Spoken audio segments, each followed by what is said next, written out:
বন্ধুসকল মোৰ একদম দিনদশা একেবাৰে বেয়া চলি আছে আপোনালোকে হয়তো বহুতে ফোন কৰি আছে মই ফোনটো ৰিচিভ কৰিব পৰা নাই তাৰ কাৰণটো চাওক এইটো ফোনটো দেখিছেনে মই বনাই আনিছোঁ এতিয়া অলৰেডি মোৰ কি হ'ল সিদিনাখন এজনে ফোন কৰি থাকোঁতে মানে কালি আচলতে কালি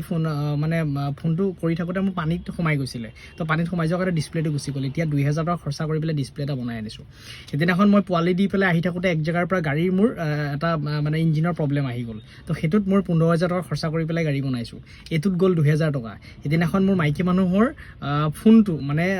আপোনাৰ হেং হৈ যায় মানে চলালেই লোড ল'ব নোৱাৰে অফ হৈ যায় তো সেইটো 1800 টকা দি পেলাই বনাই নিছোঁ তাৰপিছত মোৰ ভিডিঅ' কৰি থকা মাইকটো সেইটোতো অলৰেডি হেৰালে তাৰপিছত এতিয়া মোৰ কি হৈছে ঘৰত স্মাৰ্ট LED এটা আছিলে MI ছোৱালীজনীয়ে টিভি চাই থাকে তো এতিয়া কি হৈ গ'ল এতিয়া চাউণ্ড বা এইখিনি চব আছে কিন্তু তাৰ পিকচাৰ কোৱালিটি নাহে গতিকে সেইটো এটা মানে বেয়া এইকেইদিন মোৰ ইমানেই দিন দশা বেয়া চলিছে ডেইলি ইলেক্ট্ৰনিক বস্তুখিনি এটা এটাকৈ মোৰ মানে ধ্বংস হৈ আছে বা অযথা বহুতখিনি পইচা মোৰ কিন্তু খৰচা হৈ আছে